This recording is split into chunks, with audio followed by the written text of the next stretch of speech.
up, NHL fans? Welcome to the city of Toronto for NHL All-Star Weekend. It is Thursday. It is February. Alongside Colby Cohen, I'm Johnny Lazarus, and this is Morning Cuppa Hockey, brought to you by Seagram's VO Select Canadian Whiskey, artfully blended and impeccably crafted. Make it your very own. The Nation Network of Podcasts will be live from the Seagram's VO Whiskey Studio at the Fairmont Royal York as part of the NHL All-Star Weekend festivities, February 1st and 2nd.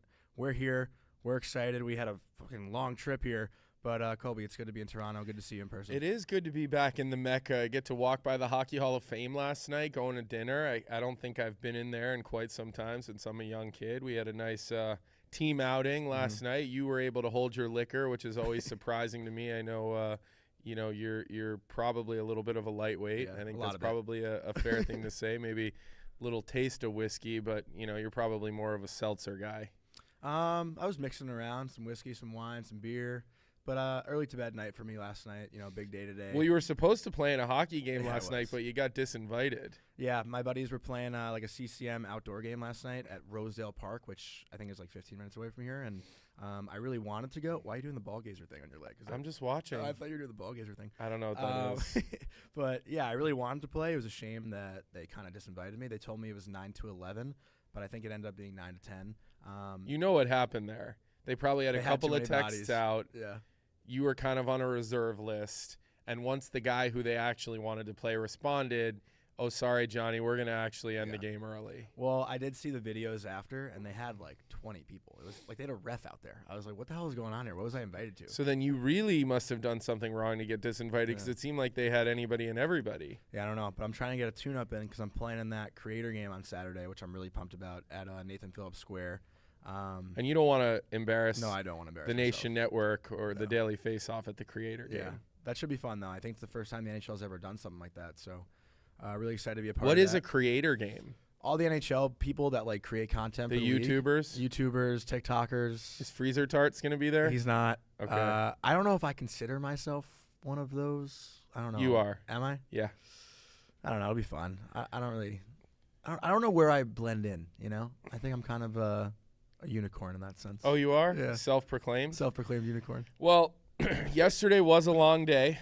Mm-hmm. I started in Boston, had a couple of flight issues getting back to Philly to do our show. Yeah, you had me panicking. You were panicking. You were going to have to do the show for yourself for 5 to 8 minutes. I got in there 3 minutes late, so we were able to get on the air. Mm-hmm. And then we had a quick turnaround to Toronto, and you have a pretty good story yesterday. They had you detained. They weren't going to let you in. I mean, I want to let you tell everyone what an idiot you are and what you did, and then I'll save my comments till the end because, again, just such a typical move for your generation to pull what you pulled yesterday. So about 2 weeks ago or 3 weeks ago when I found out I was coming to Toronto, I called my mom, called my parents to tell them, like, hey. Called my mom. Yeah, obviously, Check one. I'm a mama's boy.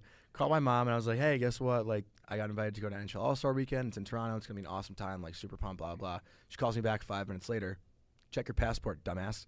So I pull out my passport, and I'm like, oh, my God. So she's tracking she knows your passport years. No, she just, like, she didn't know when it expired, but she just, like, had a hunch that I wouldn't know. Were you the guy in minor and junior and youth hockey that forgot their passport when they had a trip to Canada? You were that idiot, weren't you? But I'll tell you one better. Oh, God. We didn't really go to Canada ever, but I went to the Sioux Falls Stampede tryout. I forgot my skates at home. You went to a hockey tryout for the USHL. For the USHL, I left my skates. You didn't bring your skates at home. So we landed. So that's why you didn't make it. No, so it's actually a really funny story. So we landed. But wait, stay on the immigration situation, All right, I'll get okay? back to that after. Okay, focus. There's too much going on here. Focus. Go with the flow. Focus. Where were we with that story? Oh, my mom calls me. Okay, so I open up my passport. I look at the expiration date, February 7th, and I'm like, oh my God, like that's 6 days from now. So I call like the passport embassy in New York, or I think that's what it's called. The embassy, consulate, whatever it's called. And Vic's laughing at me. And I'm like, hey, like I'm going to Canada in 2 weeks, but my passport expires like 3 days after I'm supposed to get home. Is that an issue? And they were like, I mean, you probably should renew it, but it's like a 3-week process to send it in, get it back. So, you're probably gonna be fine if you go and get back before it expires. Probably. So just make sure you're back in the States. Who did you call? Someone at the consulate in New York. Yeah, I had the name. I think his name is Dan. I wrote it down just in case. Okay. I'm And sure the border agents here in Canada would have said, "Oh, you talked to Dan? Okay." Yeah, exactly. But he was like, you should be fine as long as you're back in the States by the expiration date. This is just such an irresponsible move. Everybody knows We're not even at you the best do part of the not story. you do not travel internationally with a passport with 6 months or less. I don't think everyone expiration. knows that until it Every happens to them. adult knows that. I That's don't never think happened to me, and I know that. It's just common adult knowledge. I really don't think that's common adult knowledge. I really don't. I guarantee if I texted like 10 of my friends right now, hey, when do you guys think you can travel with your passport until it expires? People who travel know these things, Johnny. Well, I don't travel a lot. I've only been to Canada like once in the last year. I should have checked then. But either way, I land in Canada, land in Toronto, and I do the whole customs thing. Bless you. And I get to, the security guard or whatever where I can come through and get through the airport. And they're like, hey, like, we can't let you through here. Like, you have to Obviously. you have to go to immigration. Obviously. And I was like, no, I called last week. They said it was fine. Like, They said it was fine. Dan said it was also fine. sounds like the biggest lie. Does it not? You're an idiot. Like- Listen, this is an irresponsible move. 1995 and later, man. You guys just wing it. Just let me roll the dice. Maybe I'll get in. Maybe I won't. Well, I thought from the phone call I'd be good. So then I get to immigration. Now I'm waiting. And also, I called a friend to pick me up from the airport. So I have my friend Lucas sitting in his car outside the airport while all this is happening. And I get sent to immigration. I'm in an hour-and-a-half line after I landed. And then you actually walked by me. You didn't see me. I saw you. I made eye contact with you. I thought you were looking back at me. And I was making a face like, fuck my life. And you just kept walking. But then I texted you after. I was like, did you not know that was me? I didn't see you. Yeah, he didn't see me. I would have left you there regardless, but But either way, I went up to the window, said I was here for NHL All-Star Weekend. Guy couldn't have been nicer. Dropped Willie Nylander's name, and I got through. So, moral of the did you story talk is... to him about his no move, no trade for the next 8 years? No, I didn't. But moral of the story is if you want to get into Canada and your Does he passport's watch our expiring, show? just say anything about the Leafs, and you'll be fine. Did you ask him if he likes and subscribes and No. hangs out on the Daily Face No, on YouTube? I wanted to get out of there as quickly as possible. My bag was still wheeling around the carousel for an hour and a half. I had sticks that I wanted to get, made sure they weren't stolen. So I was panicking more about my bag than anything else. Man, I'm telling you right now, I texted Frank and I was like, I'm not sure Johnny's getting into Canada because, like I said, from what I know, you need a couple of months of expiration leeway. Otherwise, they just don't trust that you're going to leave, which I don't know. Maybe that's okay, but Also, just to speak more on our relationship, I texted Kobe like in a panic that I probably wasn't going to get in. And Kobe isn't like the guy to be like, dude, don't worry, like you'll be fine. Kobe's like, oh my God, you fucking idiot. You didn't know like the 6 months thing, just making me feel 10 times worse. I'm sitting there sweating, like worrying about getting in. You I gotta should call know better Frank. than to text me. I'm not your shoulder to cry on. Just be a little bit positive once. Well, that's just it's an immature move. It pissed me off because you put our show in jeopardy. What would have happened if you didn't get in? Yeah, I don't know. Exactly. I actually have no idea. Yeah, it would have been big problems. You probably would have I'd be been doing replaced. this from the computer You'd have at been home. replaced for good. We would have found a replacement and they would have stayed. You would have been done. That would have been it for you. Short-lived. How many strikes do I get? You're working that pitch count Yeah, I pretty know. good 'Cause right last now. night I went to the handshake with Frank and did like the. Well, nobody expects people to act like they're 12 and then giggle. That's you who I know. am. That's who I am. Yeah. So the adventures of Johnny Boy here. Johnny Drama, Johnny Sunshine and Rainbows. I'm not decided yet which one is the best one for you, but when he's not picking fights with the Edmonton Oilers fan base, he's or the New York Islanders fan base or the Winnipeg. You have a problem with Canada. Now that I think about it, every fan Not base. Ottawa. Every Not Ottawa. Well, it's 'cause I'm your the poster boy- child for it's 'cause Ottawa your Senators boy fans. Shane Pinto Yeah. is, On fire, by your the way. butt OT buddy. winner last night. OT winner, yeah. They're certainly lucky to have him back. But what about the big trade yesterday? There was NHL news. We were kind of hanging out yesterday as a team. Frank Saravalli disappears for 15 or 20 minutes. He's sitting by himself on the phone. And then all of a sudden we start to see the news leaking out of a big trade and two teams probably not the most traditional trade partners. You don't ever see the Rangers and the Flyers trade or the Rangers and the Bruins trade. I mean, rarely. You just don't see it very often. I feel like you don't see a ton of Calgary, Vancouver, although didn't Zadorov just go from – so maybe the new, the Craig Conroy Patrick Alvin, maybe that relationship is different. But what'd you think of that trade yesterday? I mean, a lot of pieces involved in that deal. That's a lot for a rental player, unless maybe they know that there's some sort of extension conversations that were being had. I'm not really sure. What'd you think of it? Well, I'll read the trade out loud first before I go into it. So to the Calgary Flames was a 2024 first-round pick, a conditional 2024 fourth-round pick, Andrei Kuzmenko, Yoni Yermo, and I'm going to botch his last name, and I feel bad about it, Hunter Brustewitz? I don't know why you're looking at me. And then to the Canucks, Elias Lindholm. So a haul for Elias Lindholm, and obviously Elias Lindholm's been in the conversation now for a couple weeks about being traded. I don't think anyone had him targeted to Vancouver. I think most teams he was tied to was Boston, and 2 days ago the Rangers. Yeah, were but when one you of those see teams. the trade package, you see right away why New York and Boston and these other teams were out, because they're not going to Don Sweeney's never departing with that many assets for a rental player. I mean, we saw him swing with Lindholm, the other Lindholm, Hampus Lindholm, but it's because they had an extension. They knew they could get an extension done immediately with him, and they locked him up for, whatever it was, 7 or 8 years. Excuse me, when they made that trade. So seeing the Kings ransom that Vancouver just gave up, I mean, it better work. Mm-hmm. I mean, because that's a massive haul. And, I think Vancouver has a lot of young talent. And I'd say if they're in a window, it's just the beginning of their window. I mean, they were bad last year, and then all of a sudden this year they've have completely turned it around.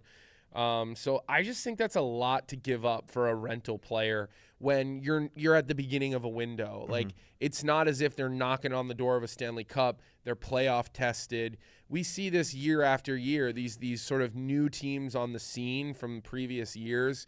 They don't just walk through the playoffs in year one. They usually have to struggle their way in and out of the playoffs for maybe a couple of years before they're able to cross that threshold and win a Stanley Cup. So, again, maybe they've had some behind closed doors extension talks with Lindholm, but I personally think that's a massive, massive overpay for, okay, is he a first-line center? He's slotted in it right now. Yeah, and I get that, but is he really a first-line center? I don't know. Like, admittedly, I saw Calgary more last 2 years. Yeah. Just, being in Chicago, we'd see them quite, not quite often, but more than I ever did, being out east. So I mean, to me, you just paid the premium price for a guy you'd think would have 5 years on his contract and had like a team-friendly contract, or was 100+ point scorer. I mean, he's more of a two-way center. Mm-hmm. He's not some offensive powerhouse type of player. Good offensive player, but very good defensive player as well. Responsible, wins a lot of faceoffs. But I mean, maybe they were, the Jim Rutherford just got a contract extension a couple weeks ago, and then Alvin got one yesterday. So I guess front office is just feeling like, we got some safety net, we got some years on our job, so we're going to take a big swing and try to show the fan base and the city like we're all in. So I think it's foolish because again, teams don't just walk in the first year and win the Stanley Cup. Like, you've got to lose and learn how to win. And the group they have right now, they haven't learned how to win in the playoffs yet. They just haven't. They've only been in the playoffs like once in the last 5 years, and that was the bubble. Right. So it's like not even a legit playoff series. Exactly. I don't really count the bubble. I don't know if you do. But also, when you speak about an extension, like, the Canucks' number one priority for an extension should be Elias Pettersson. Like, it shouldn't be Elias Lindholm, right? Because he's their future. He's their franchise player right now. I mean, maybe it's Quinn Hughes. Probably is Quinn Hughes, depending on how you look at it, because I think we both know, or we both agree on building through the blue line, right? Like, that's kind of the best way to go about building a Stanley Cup team. So I would say that Quinn Hughes is their franchise guy. But you talk about extensions, and I think, like, you got to make Elias Pettersson happy. Well, and how about this? They don't know what he's going to do. No idea. For him to be unsigned heading into the deadline, I mean, the amount of leverage that gives him, the longer this goes, the more that number keeps going up, because he controls it all. I mean, I actually kind of thought for him, by not signing, and not getting locked up, I thought it kind of tied their hands a little bit, because it's like, what can you afford to give up? What can you afford to walk away from? What's your cap situation going to look like next year? Because you just don't know if a deal is or isn't happening with Pettersson. Well played by him and his agent, because it's again, his leverage grows and grows even more now that they just went out and pushed all the chips to the middle, giving up that haul of a package that they did to bring in Lindholm. So, again, I think it was a premature move for Vancouver to just fully go all in like that right now, because I think they're playing like a top team in the NHL. We both have them pretty high up our power rankings. They don't have many holes. But I just, are they going to go into the playoffs and be the same team without having experienced that like playoff hockey and whether it was Tampa a number of years ago getting swept out of the first round, whether last year, Boston's group, who is playoff tested, gets pushed at, it's rarely this like wire to wire, story for NHL teams. And Vancouver has kind of been wire to wire. They've had like a couple small little glitches in their season, but they've done a nice job of keeping it on the rail. Like every time they've slid, they've kind of put a cork in it pretty quickly and sort of, rekindled things and got going. And they haven't lost in weeks now in regulation. I think they were like 8-0-2. 8-0-2, yeah. I mean, that's even their last. What was it last week? They were down like 4-1 to Columbus and came back on home ice and won in overtime. Like that's a game where good teams find a way to come back in that game. Well, I think in the locker room right now in Vancouver, they expect to win every game, mm-hmm. and you've played hockey at a high enough level to know this also. But every team, like when you're down, pretends like, yeah, we're good, we're gonna come back. But there's not that many teams that truly have that belief. There's always a couple. Every year, there's 4 or 5 of those teams in the NHL, and I've been a part of some teams that were like that, and most teams that weren't like that. There's just a difference. There's a difference between saying it in the locker room at intermissions and actually having the belief in your group that you can basically come back of any point of a game. And Vancouver has proven that. They have, and a lot of that is due to the fact that they know Demko, even in a game that they're giving up a lot, is going to come up with saves that he shouldn't, which always builds confidence. And then they've got offensive players. I mean, between Hughes and Pettersson and the way Besser's rebounded this year after, being talked about on the trade block incessantly last season, underperforming, people were pretty negative about his contract. I mean, all that talk has gone away with what he's done this year. So, we'll see. Like maybe they're not done either. Like I think you could see them potentially look to put a little depth on their back end, because if they're in, which they clearly are all in, usually those teams don't stop at just one move. Mm-hmm. Well, that was my next question. Do you think they continue, or on the flip side actually with Calgary, because Calgary now, you talk about Tanev, you talk about Hanifin, 2 other guys that are on the trade block. Are they not finished this weekend? You think they're trying to get rid of players as quickly as possible, or are they going to wait it out to the deadline? Well, every year, you see some general managers, and I think Jim Rutherford has a history of getting out in front of things, which I actually think is smart. That extra month of playing together and being around, I think that can really make a difference, rather than just getting dropped in at the deadline and having a couple of weeks and to get used to your teammates. So I think it's smart to get out in front of it if you can. Make the cap dollars work. Everybody doesn't get out in front of it, because every day, the way you accrue cap space with the NHL daily hit of your salary cap number, teams like to sit on it. So do I think that they're done? Calgary? I mean, I don't know. I'm saying this weekend. Yeah, I don't. They're obviously not done. Yeah, I don't think Calgary's sitting there saying we need to get rid of our players now at all. I think really the closer you get to the deadline, the more leverage you probably have, especially with like Tanev and Hanifin and meaning leverage to get more from other teams as they get a little more desperate and their cap situations open up a little bit more. So I don't think for Calgary there's as much of a premium on the timing of it, because they're not trying to build chemistry. They're tearing it all down. I mean, they're going to start trading away their talented guys that aren't willing to be there and sign extensions. So, again, I think the only area where, again, I think Vancouver will continue to look other than, getting Hronek an extension, getting Pettersson extension. I'd say on the back end, you've got, Zadorev and Noah Juleson as your third pair. They probably want to get a little bit more help there with Carson Soucy out, Tucker Pullman on IR. I'm just looking at the Daily Faceoffs, .com's line charts right now just to kind of see how they have it set up. I think they'll add depth. I really do. I think they'll continue to try to add those depth players that cost you fourth or fifth round picks here, like right up to the date of the deadline. So definitely a team to keep an eye on, though, because they took a big swing already. Oh, yeah. They certainly took a big swing. And you look at how this trade went down. Elias Lindholm was on the plane headed to All-Star Weekend. It's now back-to-back years where a trade was made right before All-Star Weekend happened. Bo Horvat last year with Vancouver. He represented the Islanders at All-Star Weekend. Now this weekend, the Calgary Flames don't have a representative, and the Canucks now, I believe, have, 4 or 5? 7? Oh, my God, it's a lot. What's the Monica Geller? 7. Come on, that was a good reference from Friends. You can chuckle at that one. Come on, give me some credit. Give me some snaps. I mean, I do like Friends, but you're just not funny. Your delivery is I a think problem. some people think I would say my delivery is better than yours. You like to laugh at yourself. I do, that's fair. But my delivery is better than yours for sure. Okay. I would argue that. Sure. But I want to ask you if you have any crazy trade stories. I know you've been traded before, or any friends.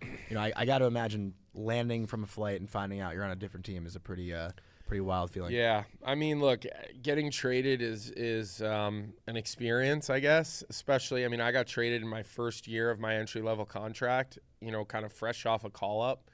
I do remember it pretty well. It's not like some crazy story other than showing up to the rink and your phone ringing. And, when you see the GMs calling you, it's one of two things. It's they're trading you away, or you're getting called up, or you're getting sent down. There's a huge pendulum of what it could be, but it's never a settling feeling when the GM's name pops up on your cell phone. So I remember getting that call from Greg Sherman in Colorado. He was the GM at the time. A lot of years ago when I got traded for Matt Hunwick to Boston. And so I do remember the most interesting part of that phone call was getting a call, and this was kind of Twitter was still brand new at this point, so things weren't breaking on Twitter at the time. But what was so interesting about when I got traded was I got a phone call from the GM, and he said to me, "We traded you, but I can't tell you where yet." And I'm like, I thought your initial reaction, especially as a 21-year-old, you think maybe they could be messing with you. Mm-hmm. You're looking around at your teammates, is anybody laughing? Is anybody, so it's a weird conversation to have. It's quick. It's a 30-second conversation. We traded you. Hang tight. Be patient. Call you back soon to let you know where you've been traded. And it's not like I could go to Twitter to check because, like I said, it wasn't there yet. So. And then when my phone did ring and it was Boston, it was Peter Chiarelli. I knew the area code because it was a 617. So I right away had a pretty good idea, but also a lot of hockey people are started in Boston, have 617 numbers or whatever. So, I do remember that sort of uncomfortable few minutes where I was told I was traded, but not told where I was being traded. And, and then as career goes along, especially every deadline deal when you're playing in the American League, on a team like the Bruins that's going for the Stanley Cup every year. One year they bring in Caberlet. Every year they were bringing in veterans at the deadline.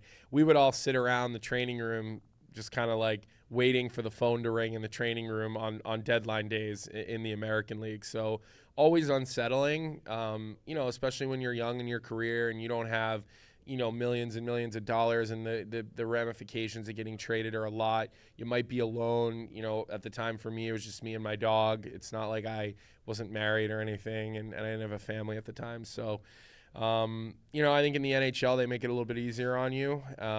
But it's still you got to move in the middle of the year and find a lease or buy a place. And it's, there's a lot that goes with it. There really is, which is why a lot of times takes a guy a while to settle in once he is traded. You've got to give him a little bit of runway. Well, that's what I wanted to get into next. With Lindholm, he's now got to fly back to Calgary, I assume, to gather some things before he heads over to Vancouver. But can you talk about just every player always says when you get traded for the first time, that's when you realize hockey's a business. Was that your experience too? Because, I'm sure you know. Better than most. Yeah, I think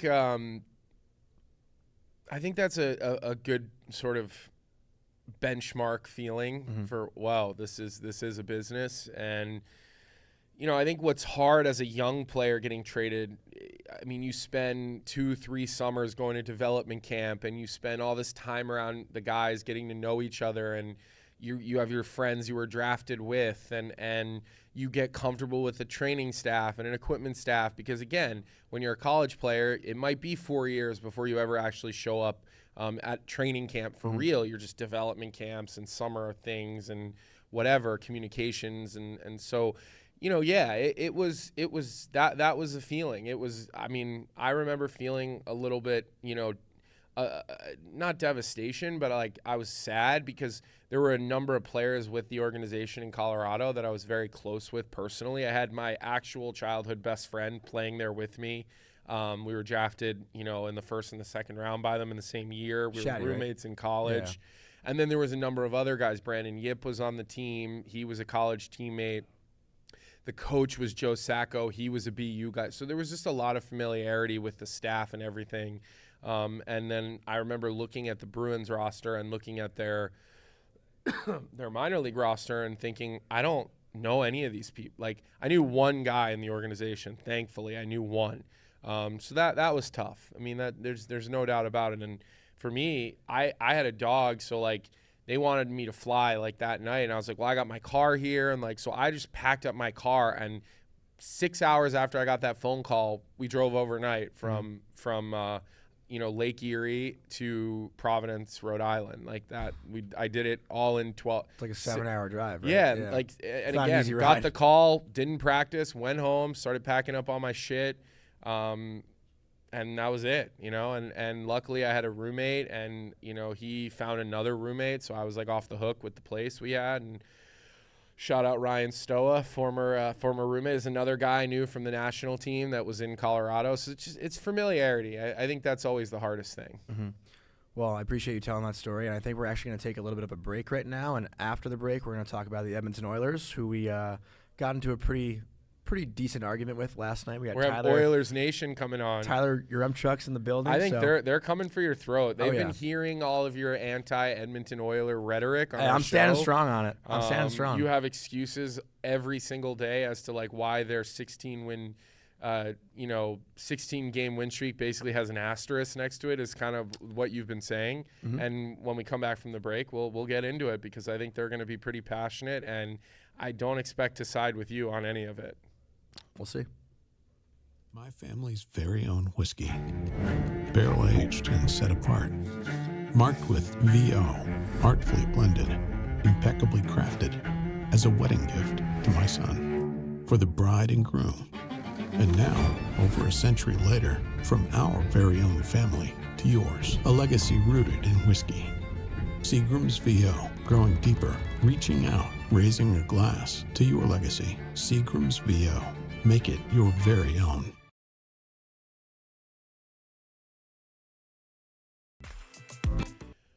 We are live from Toronto here, Johnny boy. This is a lot of fun. We're joined by our friend from Oilers Nation, Tyler Uremchuk. Thanks for coming.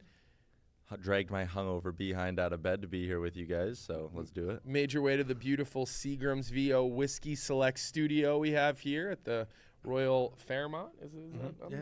Royal York. Almost. Royal York, there you go. Sponsorship X. Make sure we pay it all off. This did a great job setting up this beautiful studio. Great lighting here, Tyler. You're looking. You're not looking like a guy who drank a lot. You're looking kind of fresh and ready to go this morning. Yeah, I mean, I'm still in my 20s, so I can bounce back pretty good. I'm halfway through my morning cup of hockey, or morning cup of coffee on morning cup of hockey, so I'm feeling all right. I think it's my first time seeing you without a hat on. Yeah, probably. Yeah, I wasn't sure how good the hat would do with the lighting, but Colb's pulling it off. Maybe tomorrow I'll go with it. But you got a great head of hair. You really I know, and do. I hide it a lot too. I shouldn't. You it's a always shame. have the hat going on Oilers Nation, and I see people with the beautiful straight hair, and I got this curly situation going on, which is why I throw the hat on, and I'm always jealous of like the nice luscious. You probably could have grown out some great flow back in your playing days, huh? It doesn't grow great on the back. I get a lot of bangs, so I actually didn't grow it doesn't grow out that well. Tough. I always keep it short. That's tough. Yeah. You don't want to end up with that like weird, like straggly looking mullet I know. situation. Yeah. Well, let's get into why Tyler's here. Because last night we were arguing a lot about the Edmonton Oilers. Yeah, we were. I am putting an asterisk. Well, hold on. Let's just Okay, start. yeah. Let's just All right. start with the fact that Johnny does not buy the Edmonton Oilers, and Okay, whoa. Tyler. Let me back here, you up for a second. Tyler here is the Edmonton Oilers. This is Mr. Edmonton Oilers. The Oilers were my pick to win the Cup before the season started, just to be clear. So I I want thought the them. Ottawa Senators were your pick. No, they were my pick to make the playoffs. Oh, okay. But I'm rooting for Edmonton. I want to see Edmonton do well. I love hockey. I love Connor McDavid. I want to see Connor McDavid in the Stanley Cup final. This but is the most Johnny thing of all time. I'm Spends all night last night just Uh-uh. ripping the Oilers. Can I finish? And now listen Can to I him finish? playing the violin and being Mr. Good Guy. Let me finish. But this 16-game win streak, Here we go. I'm telling you, the 3 games they lost before the streak started were against Yeah. Tampa Bay Lightning, the Florida Panthers, and the New York Islanders. Yeah. Those are, Tampa and Florida, 2 really good teams. The win streak, they haven't really had a very impressive win.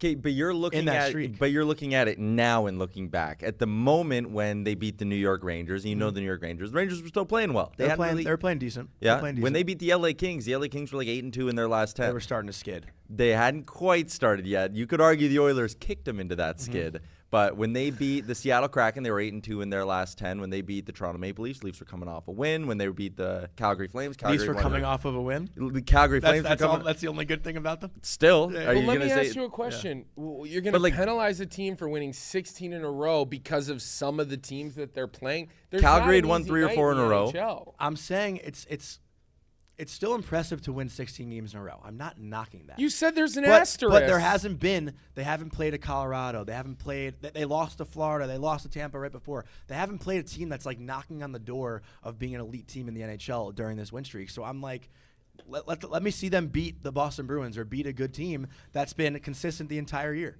Yeah, but you could poke holes with every. With Like, anyone, so if with they anyone. beat Vegas for 17 in a row, it's gonna be like, oh, well, Vegas is average. Like that one doesn't count. Then they'll set an They've been NHL. struggling too. Yeah, so then they're gonna beat the Ducks and set an NHL record win streak, never been done before, and you'll go, yeah, sure, like that's cool, but come Well- on, you gotta win. You gotta beat a cup contender. Like you can only beat the teams that are in front of you here. Well, our boy Jeremiah Maxwell, who's always active in the Oh, chat, is actually agreeing with me. He said, "I'm with you, Johnny Lazarus. Tired of all the Oilers ball licking, but I do love Yaremchuk. Give him some love."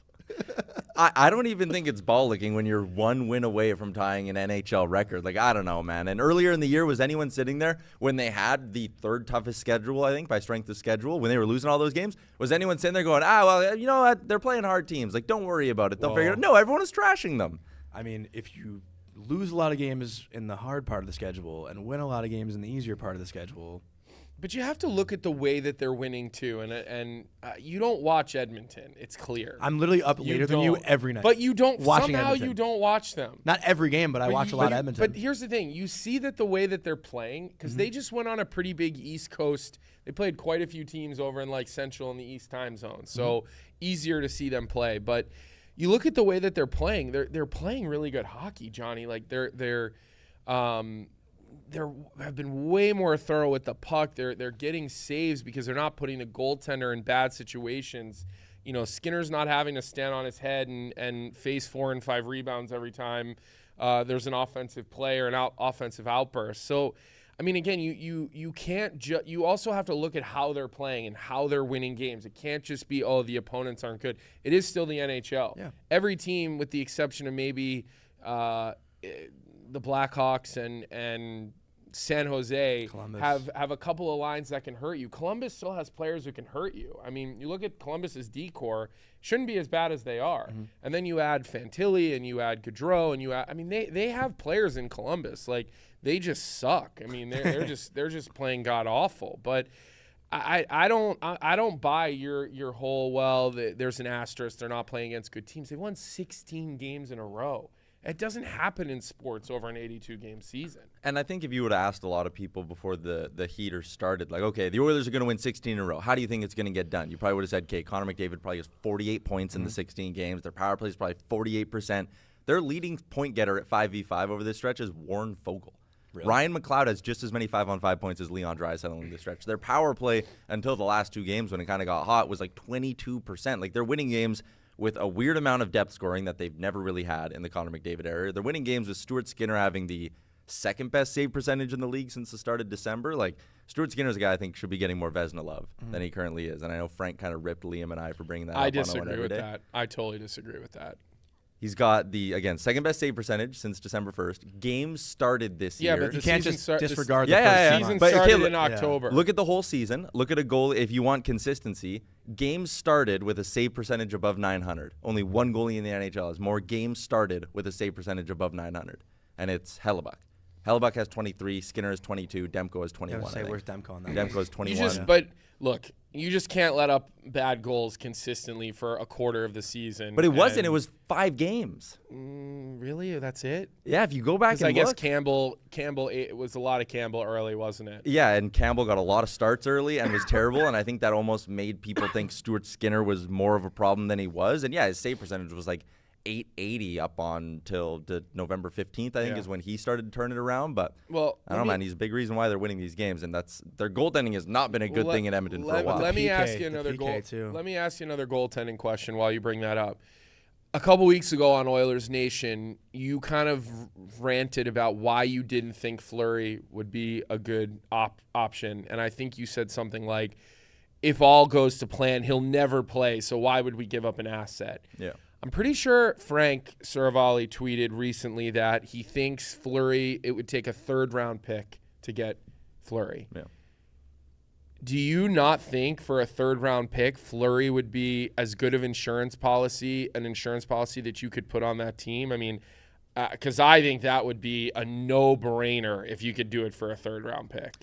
Yeah, if all it costs is a 3rd, but then again with Fleury, he's $3.6 million on the cap. Like, right, but they're going to eat half that. They'll eat half. And then of what's that. the daily? What by the time the trade deadline comes, what is that number really? It's not. Yeah, it won't be impossible. Probably to squeeze something in. like 600,000.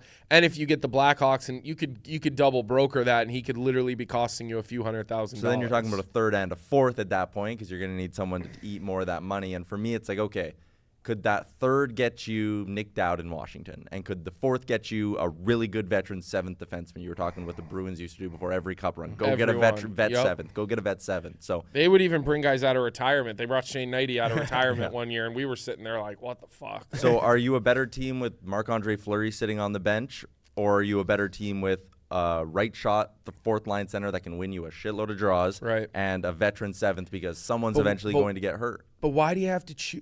You've got Connor McDavid in his prime. Why are you thinking about anything but today? I think the other side of it, and Frank explained this on ON Everyday on Tuesday, I should say. He was saying that Marc-Andre Fleury's going to want to go somewhere where he has a chance to play. He doesn't just want to go sit on the bench. And I look at Edmonton and I go, well, like, kind of no matter what happens down the stretch, Stuart Skinner's going to be their starter come playoff time. So does Fleury want to waive to come up to Edmonton for 3 months when he's going, okay, they kind of have their young guy in net, I might not get to play? Or is he going to sit there and go, you know, maybe there's more of a pathway to me playing games in Toronto in the playoffs, or another team, maybe even Detroit. I know they've been getting good goaltending from Lyon, but Fleury in Toronto that'd be wild. Madness. I can't get that out of my head, man. Like, it was, that'd be awesome. It was talked about a couple deadlines ago, I think, when he originally went to Minnesota, that Toronto had interest. Like, to me, I don't think that was real though. Just because I was in Chicago at the time, very close to Kyle Davidson. I don't think a lot of that was real. I think that was just kind of people spreading some bullshit and just kind of piping that out there. I really, truly believe that. I don't think he was willing to waive to go there.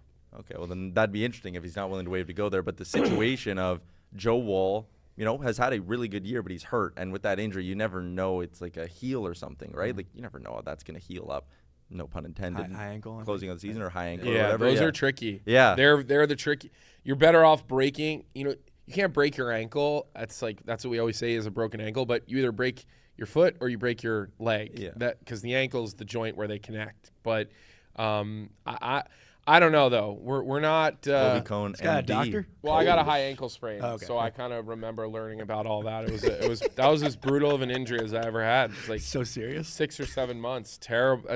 You hear that and you just Yeah. kind of get like the chills thinking about it because it's a very difficult injury to come back to. But I just think, Tyler, and Johnny, you can talk in a second, but I just think that I'm not putting every egg in the Stuart Skinner basket. I think having an insurance policy, having the ability to, if Skinner plays well, or maybe he doesn't play well in a playoff game, to give him a night, like give him maybe you kind of use 2 goalies in the playoffs. Like teams have been doing that. The Vegas Golden Knights did that. All Not by through choice. Well, I That was 'cause of understand that. injury. I understand that, but the Blackhawks did that a couple times on their playoff runs. Darling would come in and bail out Corey Crawford for a series or two.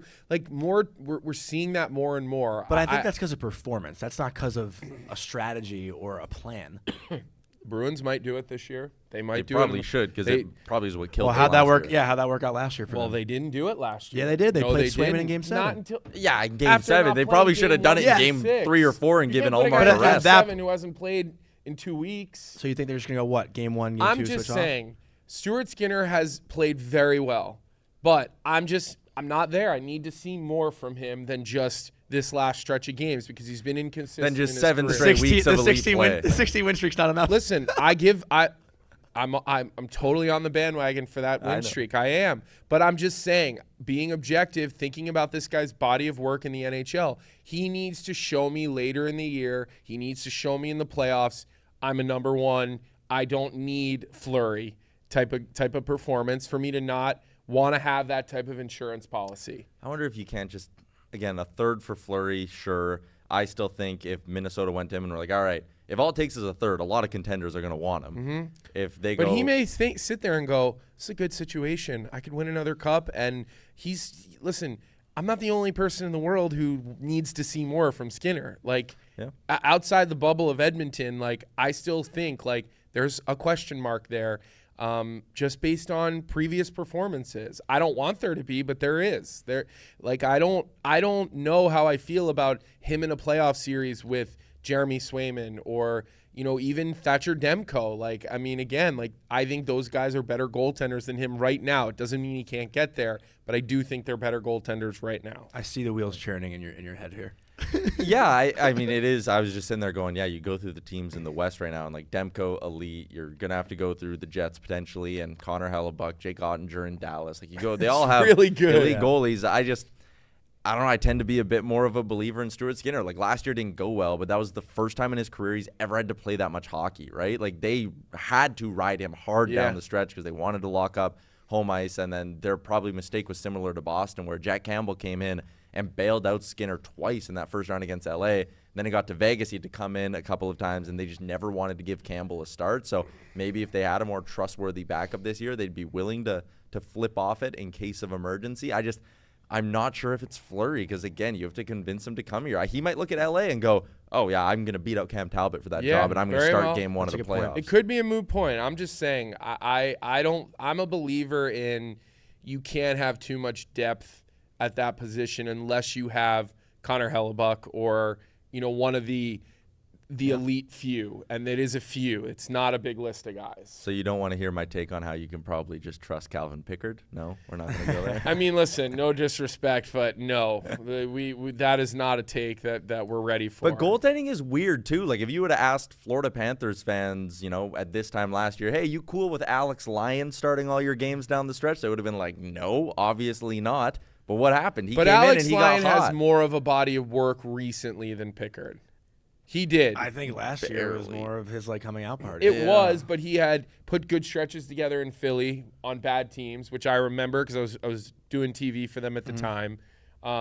He was dominating down in the American League. He won the Natty with Yale, right? Was he their goalie? long time ago. Yeah. So I don't know. Like I think he had more quality hockey in him, but I don't disagree though. Pickard's been around for a long time. Very long. And we went to training camp together. Really? So he's been around for a while. I mean, he was drafted a few years after me, but we were in training camp together. I think he's actually married to one of my friend's sisters.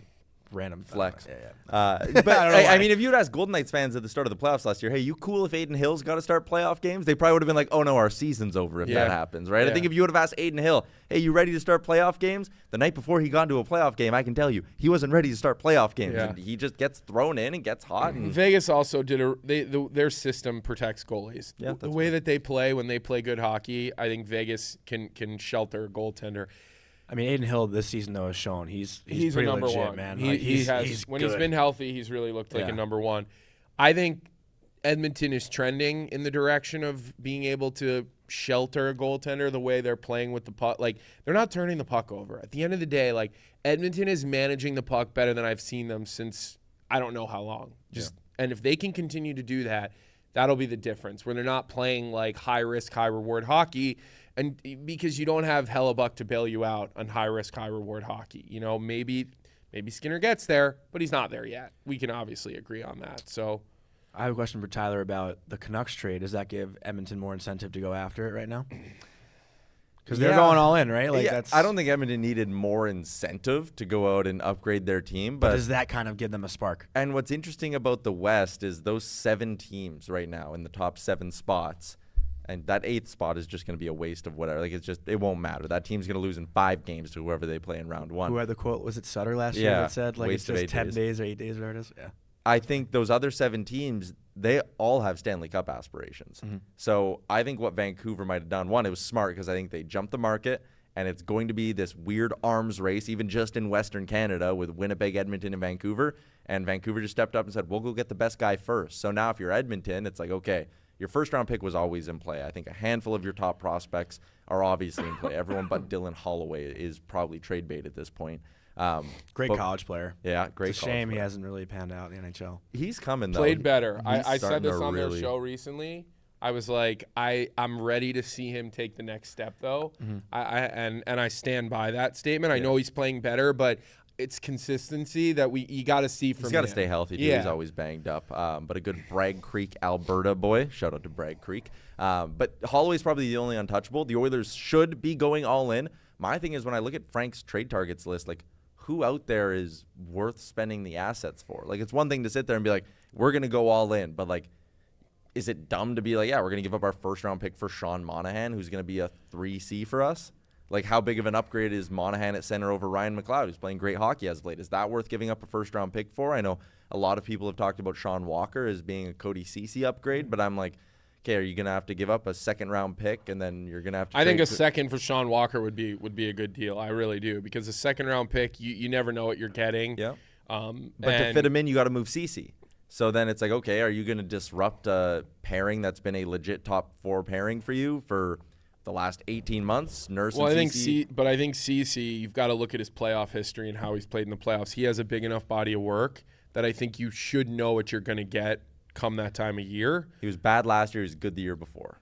Also, what does Leon have in his contract? 2 years? One more after this. One more? Yeah. Like, that's got to be the window, right? Like, you gotta go all in. That's what I'm saying. Yeah. I think if you're Edmonton and Ken Holland, like, how many years does Ken Holland have left as the general manager? This is his last season. Okay, so then it's retirement time. Swing. Swing. It's just, don't think about tomorrow. Don't think about the next day. The future's literally now. But my point is, who's worth swinging for right now? Yeah, but like, Tyler, just swinging out of your shoes at a pitch in the dirt's dumb. I understand that, but also you've just got to get comfortable with the fact that you overpay at the deadline. It's like free agency, man. If you overpay, it's when there's a competitive market, it's capitalism. You overpay. Like, that's literally supply and demand 101. Yeah. Like, you're gonna overpay for a player like that, and we saw Tampa do it with Coleman, Goudreau. We saw them overpay for those types of guys. I'm down to overpay for guys with term. It got you to the Stanley Cup, and then they had to move on from those guys. Those guys couldn't stay like one extra year or whatever because they knew they wouldn't be able to fit them in. But those are the decisions these general managers are faced with. I don't want to give up my first or second round pick, but this guy makes us 10% better, and that's the 10% that we need. I don't know when his birthday is, but Connor McDavid, I know, is turning 27 this year. It'd be a fucking shame if he doesn't have a cup by the time he's 30. It was his birthday 2 weeks ago. It was? Okay, so he's 27 now. Yeah, he's 27 now. I mean, it would be a shame if he doesn't have a cup by the time. It's a shame he doesn't have a Stanley Cup final appearance already. Look, I said this to you guys last night. How great would it be to have a Connor McDavid Stanley Cup final against a big East market, the Rangers, the Bruins, one of those, obviously like Chicago stinks right now, but one of those big I know Chicago's more Midwest, but one of those big East markets that gets all those ABC, TV windows and, gets the similar like type of media attention in the playoffs that a Canadian market would get. Like, I think that would be so good for the league, for people here that are the casual hockey fan, to see McDavid play in that type of atmosphere over the course of 2 weeks. I think that would, be monumental for the game, because he really is super, super entertaining. One other question that I do want to ask you, something that came up last night. I know our guy Jay is not here Is he today. no-showing? He's not coming? He was given bad information about time frame, which we can discuss later, whose fault that is, most likely Vic's. But these guys were talking about something last night, and then I heard it on TSN. On Jay, what is it, Onrait? How do you say his last name? Onrait. Yeah. On Jay Onrait's show last night when we got back, it was like midnight. He had a guest on, a TSN hockey guy. I don't know who it is. It's a Canadian personality, but they were talking about the exact same thing and why it and I was like, whoa. We just told Tyler and Jay that they were insane for this. Well, we didn't say they were insane. We just said, like, wouldn't everyone want to do the same thing? But, It's not. But clearly there's people that are somehow justifying this in their head. So, Tyler, we want you to give us Jay's proposal, and then give the backstory to it, and give the audience a little bit of an idea of what. And I just want to shout out Tripping Out in the chat, because he brought it up before. So Okay. Go. So this is the logic behind Jay's thinking. Jay's idea, not mine. But it's Sidney Crosby is Can we give a quick who Jay is, by the way? the guy who started Oilers Nation, runs the company. Right. Okay. CEO of the company. CEO of the company. Yeah. It's pretty good. You can't really disagree with him, but also you can. We pretty much laughed in his face. Yeah, No, you he's a pretty good sport about that stuff. Yeah. So his idea is Sidney Crosby has a year and a half left in his deal. Things are not going well in Pittsburgh, and I think you can kind of tell this group they have. Yeah, they're in trouble. It's not going to work. Which is insane. So if you're Kyle Dubas, do you sit down with Sidney Crosby and say, Sid, you're 36, you got a year and a half left in your deal. Let me send you somewhere where you can win a Stanley Cup, get another ring. Year and a half from now, because you'll probably get 3 first-round picks for Sidney Crosby if you're traded now, plus you'd get a haul for him. And then what about if you move Malkin?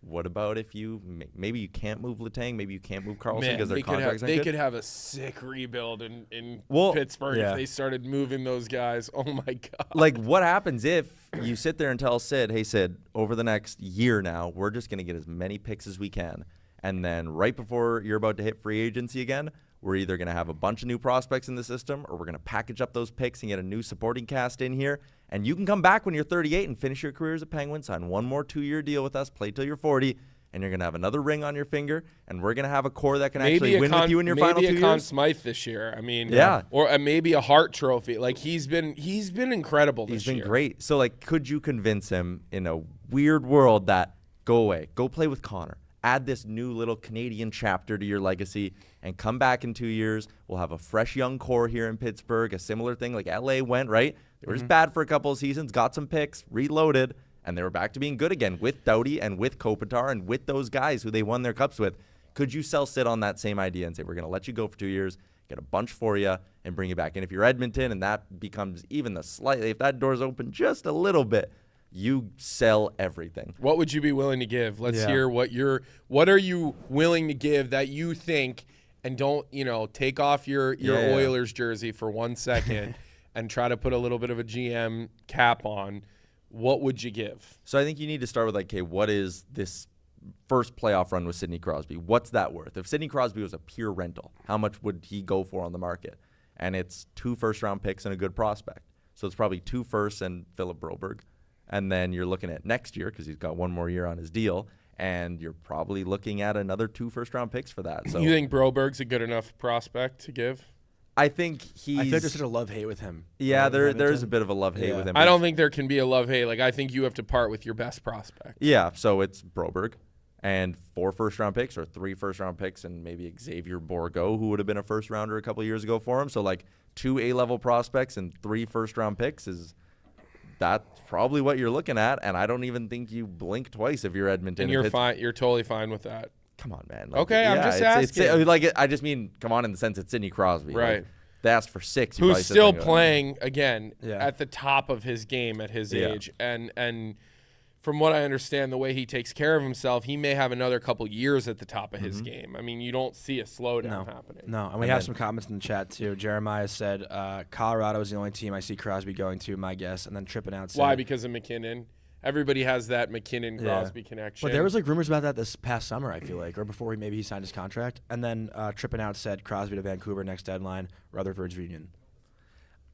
Yeah, I mean, maybe. Spot where he scored the golden goal, right? I hate to bring that up in front of a couple of Americans, but I had to do it. I think maybe there is a part of Sidney Crosby that goes, man, I'd love to have a little Canadian chapter and go up north, play in a Canadian market, sell all the jerseys. I agree. And all I that. think that'd be cool. I do. There's like think a it would be 1% great. chance this actually I plays agree, out, but I think it'd be great for the league. I think that's the Well- thing in the NHL. You don't see the star movement like you see in like the NBA, where these star players get their feelings hurt after 1 year and force their way out, or you're James Harden and you put on 80 pounds and then have a terrible training camp and they trade you. I mean, it's like it would be pretty crazy to see a star power like that move, but I think it would be great for hockey. Well, I'm too young to remember it. It's one of my favorite questions to ask like older people in hockey because, when older people in hockey. Well, I wouldn't even ask you. You're probably still too young. But when Gretzky and Messier teamed up in New York, like I got to imagine that's what this would be like. Like I don't remember any of those days, or I didn't see any of those games. But Was that not? 97 to like 99, I think, like 3 Right at the years. end. That was like the true peak of my I mean, I was like 9 years old, 10 years old. That like at the never time. gets Just- talked about though. Like two of the best players to ever play the game, who played together in Edmonton, then having a reunion in New York City. Like obviously one of the biggest markets in the NHL, but probably. I don't know if it's safe to say the biggest market in the U.S. Is it? It probably is, right? Probably. Yeah. Maybe, I would say maybe Boston. No, over New York is still New York. Yeah. I mean, hockey may not be the number one sport, obviously, it's but not at all. the New York market is. I mean, look how many teams are. But would you say it's bigger than Boston in hockey? I think the Bruins might be bigger. The Bruins might be bigger, but New York is still New York. Yeah. It's still a bigger market. It's still a bigger sports market because it's New York City. Mm-hmm. But no, I think the Bruins are more loved in Boston than Yeah. the Rangers are. I agree with that actually. But back to that point, just I think it'd be insane to have that happen in like the modern day NHL. Like two of the best to ever do it on the same team. Yeah. The other name that'd be interesting, and maybe it's even like a hair more realistic, but Steven Stamkos has been public about his contract negotiations. Well, they're not happening. He kind of said he's surprised, not happy that they haven't started yet. Tampa, I know Breezewalk came out. Very whatever. strong statement. Yeah. Yeah, and was Very- like, he's not going But anywhere. what else is he going to say? Yeah. But if you're Tampa and you're like, let's say you're 6 points out of a playoff They're spot turning come the corner deadline. though lately too. They are. They're starting Yeah. to turn it around. But say you hit the skids for 3 weeks for the deadline, and Edmonton comes knocking and says, here's a couple first-round picks and Xavier Bourgault. Can we have Steven Stamkos for the next couple months, please? And Tyler, you're Tampa, and you're like, I've been pretty vocal about saying I think Tampa's closer to a rebuild Yeah. than another Stanley Cup. And Really? You think? I don't know. And a smart organization would look and go, okay, they got their rings. Yeah. You should. If Tampa's smart, they look at Pittsburgh and go, oh, that's what happens. or the Blackhawks. Yeah, and go, that's what happens There when is you your hold on to cautionary everyone? tales right there. They I probably mean, feel like they can get one more though. They can get one more out of Kucherov, Stamkos, Hedman. I mean, these guys are still. well, that's their thinking. yeah. That's Breezewalk's And how could you not thinking. think that way? But Especially without Kucherov's playing this year. But like, what are you gonna have to commit to Stamkos this offseason? He's gonna want. Maybe he might be. Listen, Yeah, and he you might look at just how wanna much stay, he's yeah. made. Yeah. He's made a lot of tax-free, money down there in Tampa. I mean, I'm pretty sure him signing for like $6 million a year in Tampa would be like making 10 in Or is he gonna be Toronto. pissed that they made him wait? And is he gonna be like, no, pay me? You wanted to do Maybe. this whole, right? Yeah. Yeah, very, very well could be, but I don't know. I really, I guess I just feel like you can't get too attached. You just can't. And when you get too attached, what happens to Chicago happens. What happens to Pittsburgh happens. And at least Chicago, to me, has a plan, and they're turning the corner. And they're I know their results are shit, but behind the scenes, like the way Kyle Davidson's building that, it's going the right way with the prospects and the core and the draft picks and the way they've moved off of the players and this and that. But it's not happening in Pittsburgh. Pittsburgh just seems rudderless with it. So if you're Tampa, like, those are your cautionary tales, but these GMs are stubborn. They're not willing to jump off that boat. Well, because nobody also wants their legacy to be the GM who sold off, right? Like, I know Peter Pocklington in Edmonton, the guy who sold off Wayne Gretzky. I mean, he wrote a book titled "I'd Trade Him Again," and he outlined it all. But like his legacy Is it a good book? It was all right. Yeah, like there were some decent stories in there. He's also a little bit of a Wacko guy where you hear his stories and you go, how much of this is true? How much of this is So just he's like what you wanna Johnny? believe? Yeah, a little bit. Okay. I tell the truth.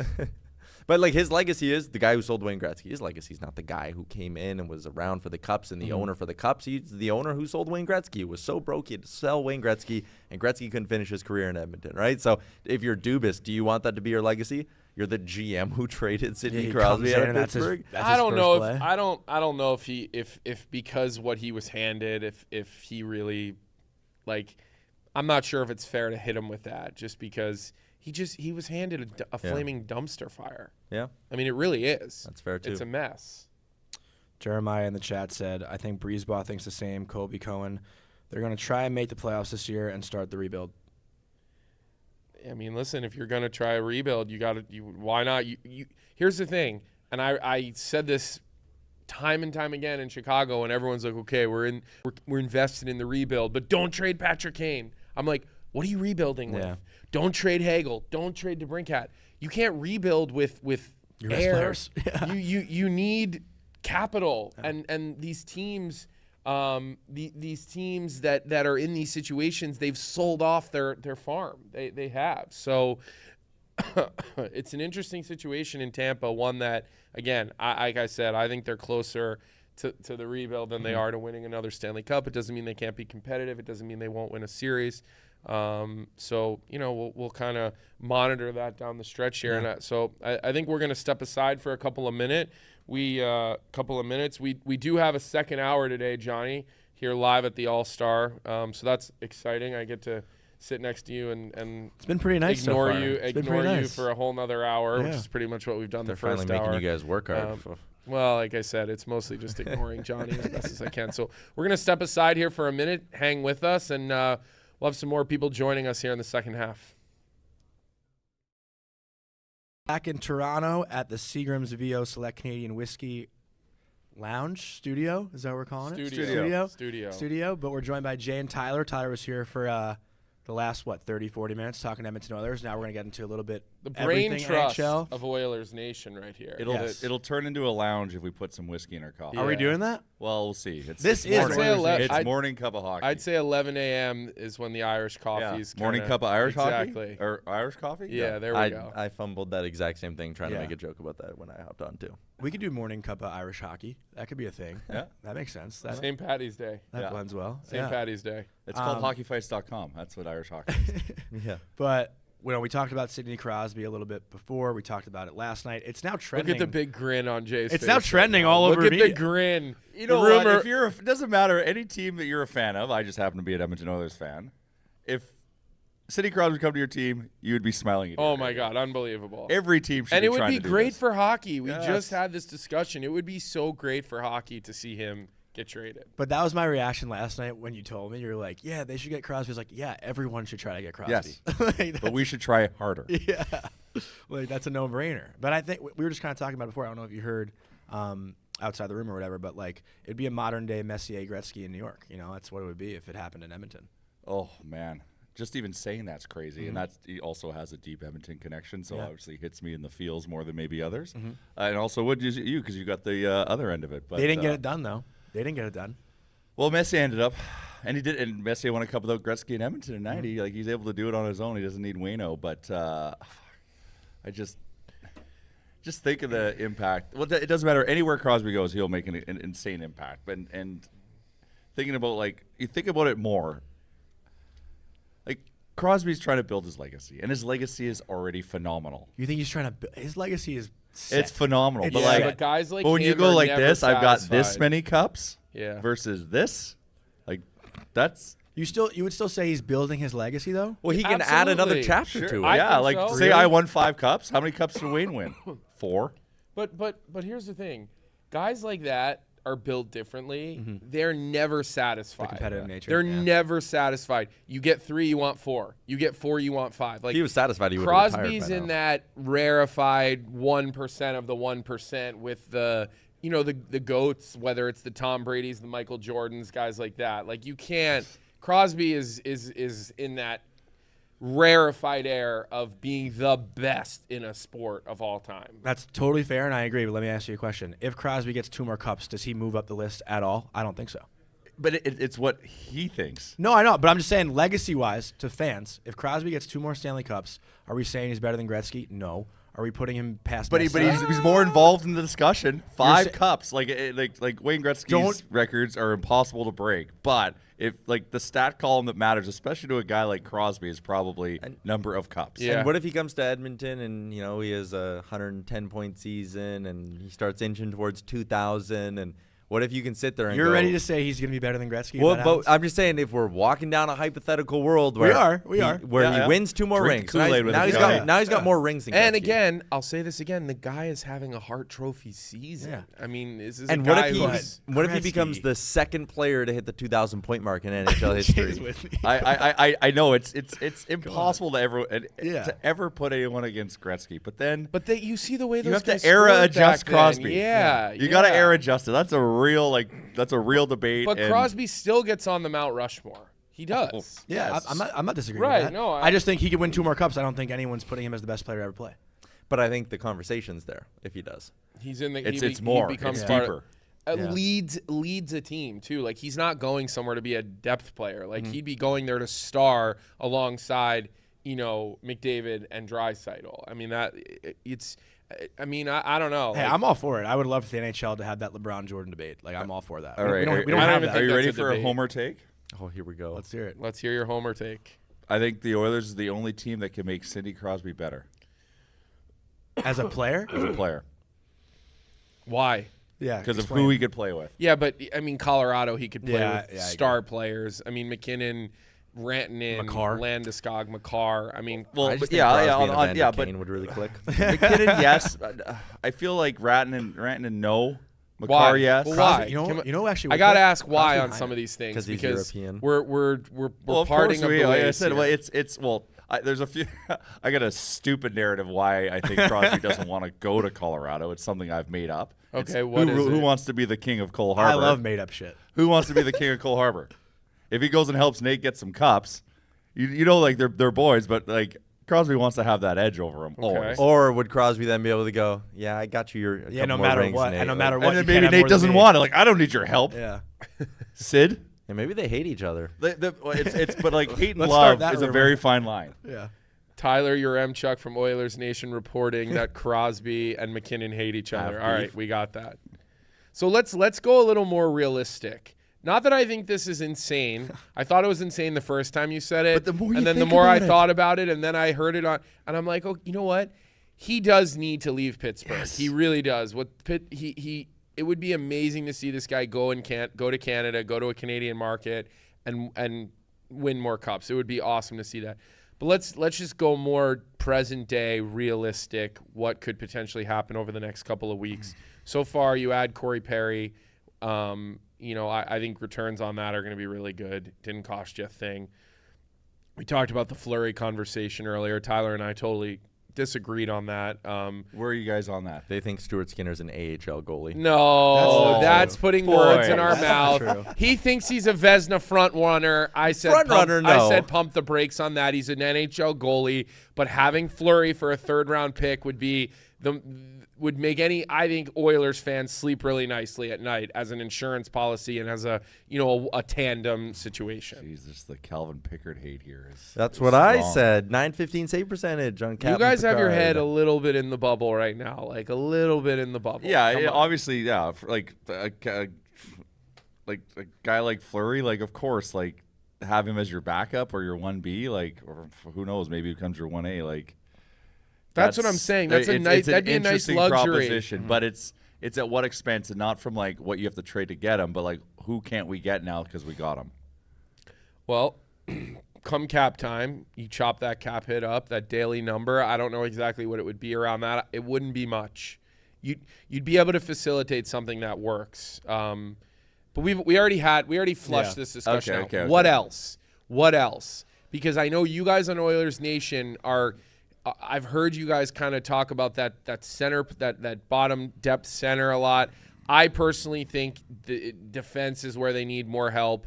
But where do you guys sit on that whole topic. I'm willing to stay. I'm willing to stay steady with our goalie tandem at the moment if we bring a piece on defense, because we're on a 16 game heater now. We've let like 2 goals in the last 14 games, like some crazy defensive numbers. But I don't know that, like, we're not a defensive team. That is not. It's not going to last. It is not sustainable. You're not winning the cup that way. And it's not because it is happening because like there's a structure, there's a buy-in, there's a lot of momentum going on. That's what's keeping this heater going. But defensively, we're still not tough to play against.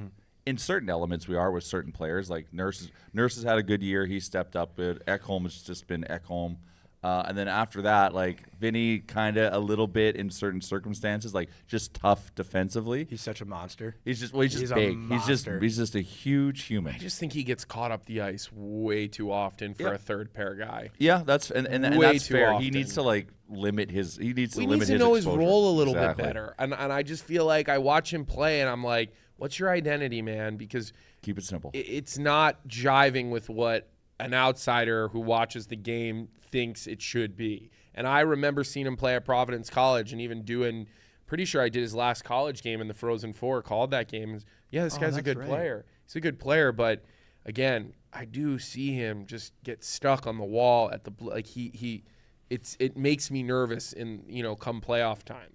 I think they need a vet defenseman for sure. Yeah, I think vet defenseman, and then any guys if you say anybody that sticks out. I love Sealer, but they're not trading him anymore. I don't think. Well, right? I disagree with that. If I'm dreaming the perfect person, it would be Tanev. But you're gonna have to give up a lot. Are you good with that? Giving up a lot. Well, that's this is the whole debate, right? Like, and that's you have to debate what I guess position you want to go deep with, and which one you have to kind of like bring someone like a surface player in, like at a lower cost, lower cap hit. So you have to figure out that formula.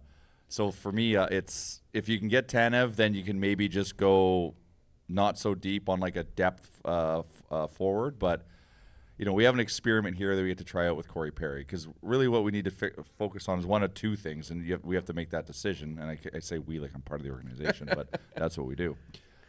Is either strengthening that second line to give like Draisaitl like a legit like scoring winger. Look at Tyler smiling right now. Right, He's and could that be Corey Perry? It could. No, probably not. But exactly. Probably but you want Corey Perry in your third line. Yeah. So you want to either get a second line guy or a really good third line center. Yeah. He can play a game for you here and there, or if things aren't going well, you throw him up on one of those lines to sort of drag another guy who's not having a good night or wake some guys up. But I don't think ultimately you're set up for success. In your top six if he's. If McLeod and Fogle are on your second line, like you're in trouble. Like you're in trouble. Like that's not good. Right now they're playing. Is it not Nuge, Fogle, and okay, there you go. Well, they move around. Yeah, they're going nuclear right now. Yeah. They're playing Connor and Leon together, which isn't sustainable. But I love you guys always.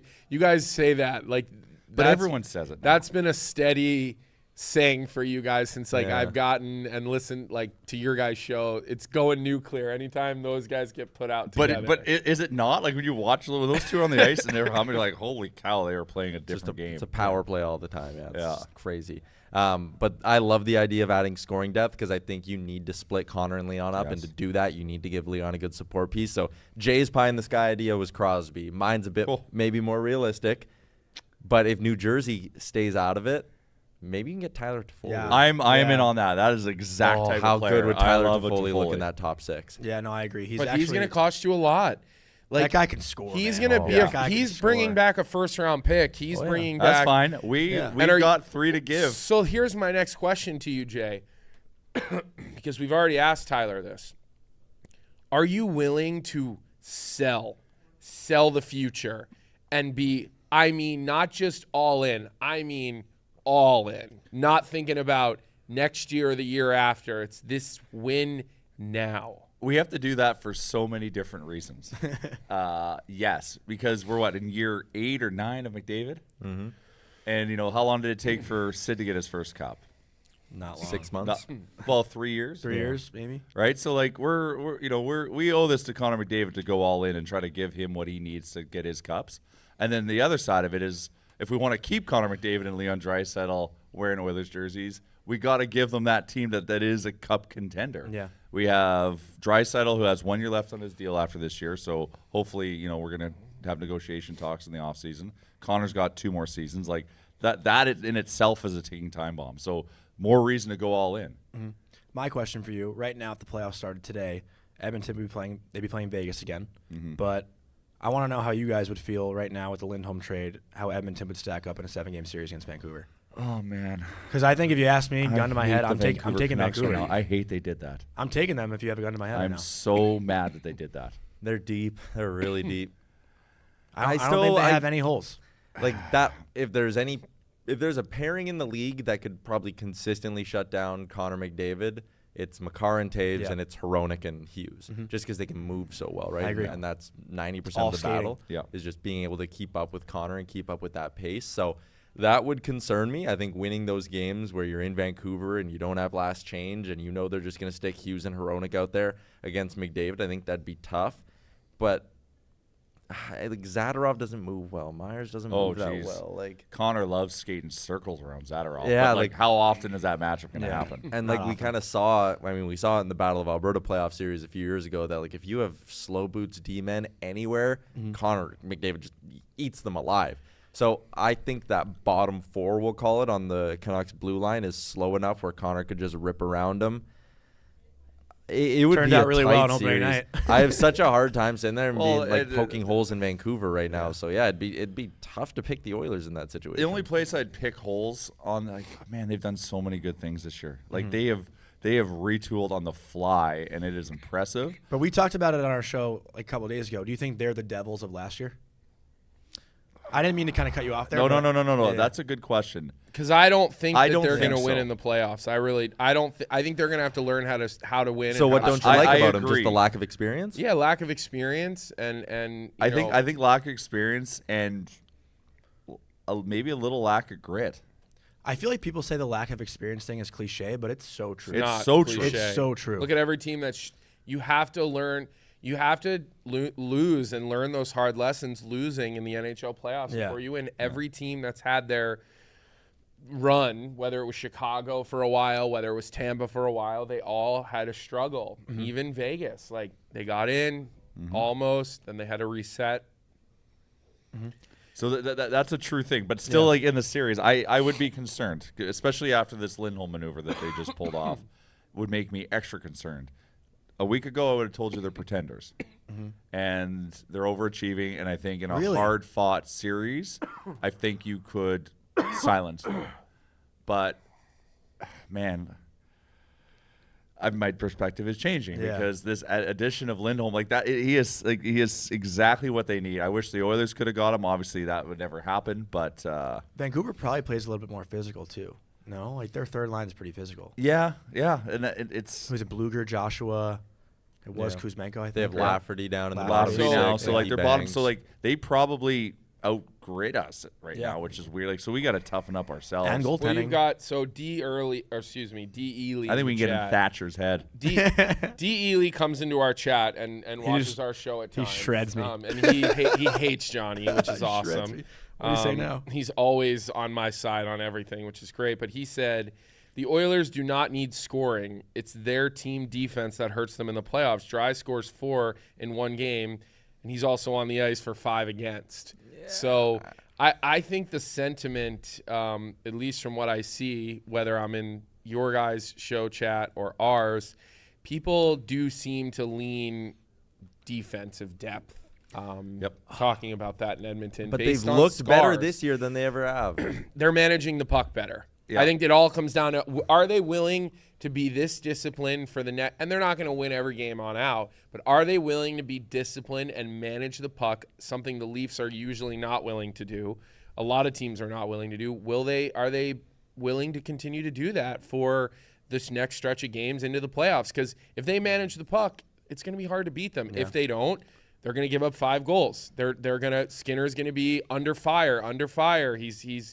And, you know, he's not shown at that point of a season that he's ready to steal games. Maybe will be his coming out party on that. But They need to win games 3-2 and not 5-3. That's not funny even thing is all that- 3. That's all they've look done. at the last 6-4. 16 games. That's the way it's been. Yeah. We're not giving up because they're goals. playing shit teams. They're But, like, managing the puck. Still, They're 16 Listen, NHL they're teams they've beaten in a managing the row. puck. It's the most basic form. It's not cliche. Watch them play.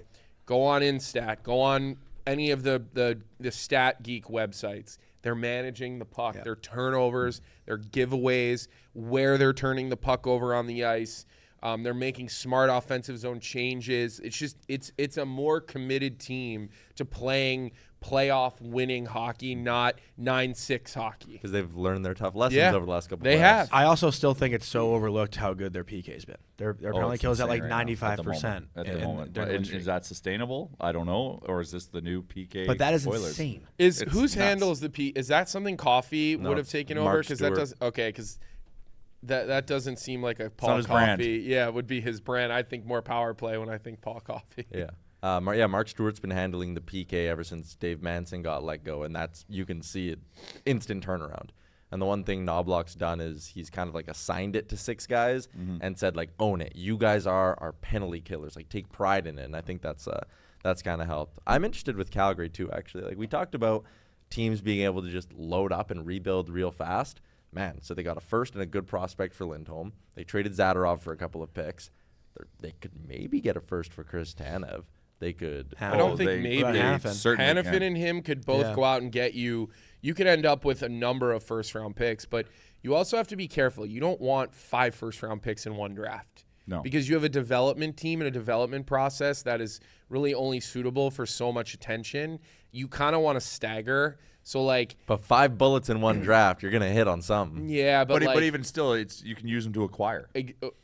if The you St. want, Louis model. but if they've already got a couple this one draft, well, then you look to the next draft. That makes you even more dangerous because if there's certain teams that don't have first-round picks, and you're like, okay, you don't have one till next year, but that's going to be a better pick next year potentially. So you have that luxury of being a little bit more patient. But again, that the Bruins had it the one year where they had 3 draft picks at once, and it didn't work. DeBrusk being one of them, and he seemed to be the guy that ended up making it the best for that group. But you do have to be careful because you can only give so many attention to guys that are playing college and junior. You only have so many people on your staff. You only have so many development coaches. You want to kind of spread out that capital a little bit more. And Tyler, like, once you draft an 18-year-old kid, realistically, if he's not a top 2 or 3 pick, probably a couple years away from being an impactful player. Like, you're talking minimum 2, but most likely 3 to 4 years, where they're really impactful to make a difference on a good team in the NHL, not just throwing them in on a bad team and sink or swimming them. The Oilers had 3 picks in one draft. In the first, and it did not go who? well. Which year was The that? Connor McDavid draft year. So, all right. I'm now going to bring it back to Oilers. I of thought you were course. talking about like the Ryan O'Mara, Robert well, that- Nilsson draft. No, I think the the Connor Islanders McDavid flunked. draft. Didn't the So Islanders have if one we too? don't win a cup, we could say that we killed the Connor McDavid era 15 minutes after drafting him. When we took those 2 first-round picks and packaged up which could have been Barzell and Well, it would have been like Eriksson, Ek, and Beauvillier. probably, Eriksson, yeah. Ek, and Beauvillier. Oh, yeah, it would have been Or Eriksson. Ek. Carlo. Carlo was the D-man they liked. And we bundled them up for a guy named Griffin Reinhardt. Jeez. And I'd do it again. Minutes after the Connor McDavid era started. You would do it again? I don't know, the memories. Oh, yeah, the painful memory, the trauma. I mean, what'd be worse, trading Gretzky or McDavid not getting a cup? Probably McDavid not getting a cup. That'd be worse. Yeah, because probably. if McDavid man. doesn't get a cup, he'll be embarrassing. traded. Yeah, it's he'll want to embarrassing. be traded. Yeah. Yeah.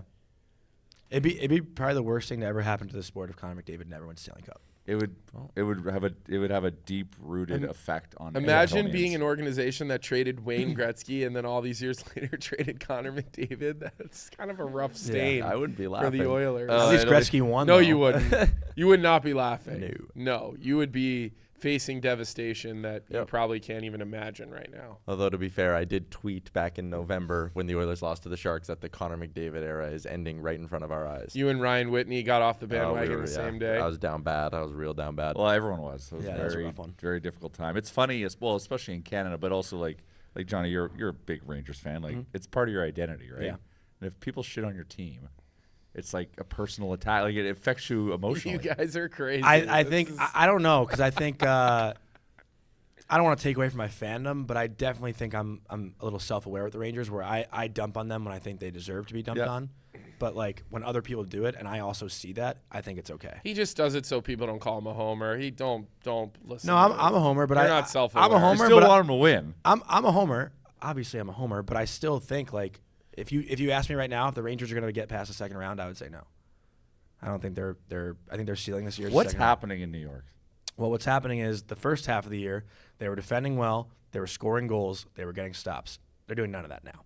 But the offense is creating. They're not scoring. I think in the last 11 games, maybe in 3 of them, they had more than 2 goals. Like, they're just not finishing. And the chances are there, but they're not hungry around the net. None of their top 6 players We're doing opposites. You're the Oilers now that we were at the start of the season, and we're now the Rangers of the. But also defensively, like, they looked locked in. They were in that, like, 1-3-1, like, almost every game, shutting teams down. Their in the neutral middle of the zone ice. was really it was great good in the beginning of the year. And now they weren't letting teams gain speed and weren't giving up odd man rushes. And now you don't even recognize them. I thought he asked me. Are they coach killers? Do you want me to unplug? No, your but mic? again, the Rangers have been. I'm gonna unplug. Come your on, that mic. was good. That was good. Come on. You stuck up for yourself. I'll give you that. Oh wow, double down. Okay. Come on. You'll regret that. I do. I already do. I'm scared. You'll regret that. Scared. But the Rangers have been the worst team against the rush for like 2 months now, and I think a lot of that has to do with their age. Look also. how red his face got just because he stood up to me. I am. I'm sweating under here. He stood up to me finally. Look at his face. He's getting all red now. Are you familiar with the movie? Is it Freaky Friday, where people like switch their life? Mm-hmm. Yeah. I think that game. Is that what's happening? Well, I think when Edmonton went and made that my comeback God. against the Rangers, we gave you our shit sandwich. That was brutal. And that we could be handed the true. baton. That could be true. That was what? That was like early December. Late December. It was like when it game all- 2 of our it was- 16-game when it year. all went south. Yeah, for the that was game Rangers. 2. Yeah, That was game 2. What an impressive victory, too, just when you look back. And, like, going into the Garden, down 1 in the third, storming, scoring all those goals against a team that was playing so full marks for that You know what's funny? I think so. I'm a mush on Twitter. It's becoming a very real thing. I think I tweeted after the second period, the Rangers done a great job shutting down McDavid, and then third period, And he got What does burned that have by to do Ryan with being a McLeod mush? Mornfogel. because I jinxed it. What do you mean they came out in the third period and scored 4 goals in like 3 But what minutes? does it mean you're a mush on Twitter? What does that even mean? Like I said something and the opposite happens. Yeah. It's been happening to well, me a that's lot. how it is when jinxing you his do team. your betting stuff too. Yeah. You just do whatever you put out. I you said the just do Sens are going to make the playoffs. opposite. Worst team in the league. Oh, I've got a future on that. Yeah. Not going to happen. I don't know. They're climbing He back. said he was willing to give his life. He bet his life that the Ottawa Senators this year would make the playoffs. before the season. Oh, that's a But, poor like, choice on of words. paper, man, like, Very it's poor. there. That's what I'm saying. I They're- responded with, "I hope you're an organ donor." to me, they're the biggest. What the fuck happened here? Like in the NHL. They're talented. They just, they can't get goaltending right. And I don't know if it's a culture thing or whatever, but every year they shit their pants. When in the you first can't 10 get games of the season. goaltending right and you don't manage the puck, you're gonna have a lot of problems. And they don't play with any discipline. They don't manage the puck. They should have fired DJ Smith in the summer. Yeah. Should have had a new coach in there right from the get-go. Who would you have hired? Who would you have hired? That's a good question. I'm trying to think back to who was available. Who was They need like an old school hard ass right now. Just Like to kinda Lobby bring would them have in been good line. for them. Yes. Yeah. I agree with that. Yeah, I think Lava that- would That's have what they been need. They need an old school hard ass Gallant? to bring them in line. No, that's the last guy they needed probably. Who's that? Does he Gallant. get another chance? Some of these guys get like 7 chances. Like Todd McClellan's got to be on like his 6th or 7th team. It's like I think there's a good enough kind of like next wave, if you want to say it, where I think guys like Gallant are maybe done. Like Jay Woodcroft's going to get another job right away. When Sheldon Keefe inevitably gets fired from Toronto, he'll get another job relatively quickly. I think someone will jump up and hire him. So Do you put how LA is playing right now on the coach? no, Because like this PLD effect is real. I don't think the best coach in the world could get PLD to play But hard. what happened? how there? many different tries does this guy get? I don't get it. I still don't even know what happened there because they were playing so well. Goaltending was fine. Again, they're a team that has no holes, I'm going to tell you what happened. no On injuries, paper. no I'll injuries. tell you what happened. Arvidsson was out. Playing the way that they play requires a lot of discipline. A lot of discipline. You watch their structure in the neutral zone. It requires a lot of, not looking to make that extra play, not getting caught, changing quickly. Sometimes you might have an opportunity, but instead you're chipping the puck in and then you're going to your structure. It is a very disciplined brand of hockey that they've played over the last couple of years. And what stupid thing do you have to say? No, Oil Sneaky Pete in the chat said Keith Kachuk should coach the Sens. So that's the thing. It's Call out hard. Florida last year. It's Actually, hard to Mama Kachuk should withstand. coach since. It's hard to withstand that type of discipline in a season forever. The Flyers did it for a while. Now they're getting out of that discipline. The Too hard to do, Oilers, yeah, the over Oilers 82. are on a stretch right now where they're playing really. It's just you don't see teams play 82 games of discipline hockey. The Leafs do Rangers. it for 2 or 3 games in a row. They can't do it. The Leafs, they were playing that neutral zone, that 1-3. Players nowadays, man, they get antsy. They want to make plays. They want to play offense. Like, it's very difficult to get buy-in. And a guy like PLD, he starts worrying about his points and starts worrying about his stats, like Drew Doughty said, and he didn't name, but I think we all know he's one of the guys that he's talking to. Especially when you see Velarde lighting it up in Winnipeg, too. That doesn't help. And again, you see What a that guy, trade. Dubois, every time he goes to a new team, they start losing, and he's complaining, and he's the center of attention, and he's getting put on the fourth line. And we all remember the clip from Columbus where he absolutely That one nailed it shift? in. Oh that my one God. shift, and Torts was just, beside himself. Didn't So- bend his knees once. But like the year before, he was like a playoff beast. And I'm like, this guy is legit. And it's like never shown that ever He's a since. locker room Which year? killer. Which year? That first year in Columbus. Yeah.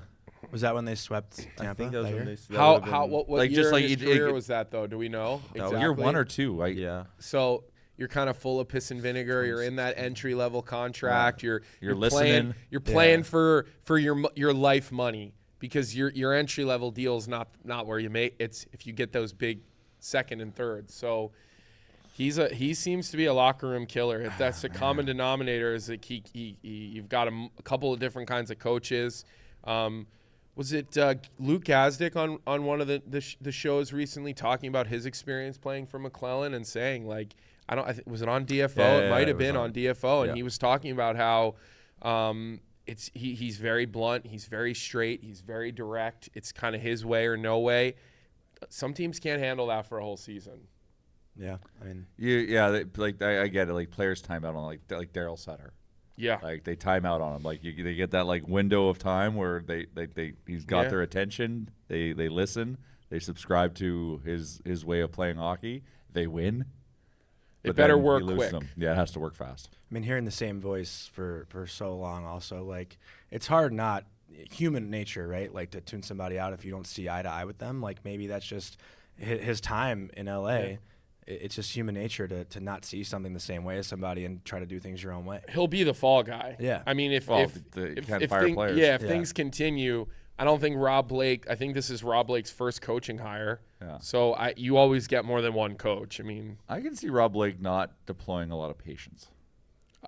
Like But- like lesser than like other GMs. Like you could see McClellan get gassed this year. Who would be the guy to come in and turn the ship, though? Because this is a team, like, if they fall out Probably of the, Rob Blake. if they fall out of the playoffs, like, that is fucking humiliating. Well, it's happening before our Humiliating. eyes, man. They're still are they in the second wild card spot There's right now? yeah. They're I think they're there's holding good on, but, like, options out there. I think Woodcroft being one of them. Can you imagine Woodcroft going to LA and they meet again? I mean, in I the think first that would be round? awesome. That'd be good. Because I think Woodcroft, and I think Woodcroft got the short end of a stick, and I honestly think that Well, hindsight says he sucked. I get it, but I also think look at what he did when he came in and turned them around when he got hired. I mean, with their So, schedule, Woodcroft would have won 16 in a row. Probably. I think Paul Coffey gets a lot of credit for the way the back end is playing, which I think has kind of changed the dynamic of that team. So Yeah. And we're back into the Oilers. no, but my point Well, at the end of the day, when it comes to the National Hockey League, it's all about. all roads lead to the Oilers. Tell me how it can't. But if McClellan goes, I would think Woodcroft would be pretty high up that list. I mean, Berube? Berube's available. Jay Miller just wrote in the Woodcroft. chat, can Berube turn PLD around? No, Maybe. I probably don't not. think so. don't I don't see that working. Knowing Berube a little bit, He probably needs a Gallant. he doesn't seem like he would be the guy to like. I think PLD would shut it down because he'd be coached hard. We've already seen him not want to be coached hard by Torts. So The Kings did win last night. They beat who'd they play? San Jose? No. No. Nashville? Was it Nashville. Yeah. They went into Nashville and won last night. Nashville so. slide. So you right feel now. you feel good before break. That's it. You know, you get a little a I win. still don't think you feel great. You beat Nashville. It's who's like their struggling last too. like 20 games. has Nashville been- just blew a 3-0 lead to the Sens like 2 nights before. They're not too hot right now. Like, what are you doing there? I think that's another name too we haven't talked about. UC Saros. Like they're in a clear rebuild in Nashville, right? Like I know they're flirting with the Yeah. playoffs right now, But if you're Trotz, I think like who's their goalie in the AHL right now? Askarov. Askarov, right? You have the he's on a clear-cut tear, heir right? apparent. Yeah. Yeah, like I think you got to Is dish he figuring Saros. it out? Because he had a kind of a rough He's start. having a hell of a season. Okay. Yeah, I'm pretty sure. I think he's Saros lighting it doesn't up. go until like the draft. I think that's more of a draft trade. Than Wouldn't you than think a the Leafs mid-season would be trade. all over that? Leafs, Devils, like Well, if Devils think they're going to make the playoffs, they do for sure. Once they get Jack back, they do. fair.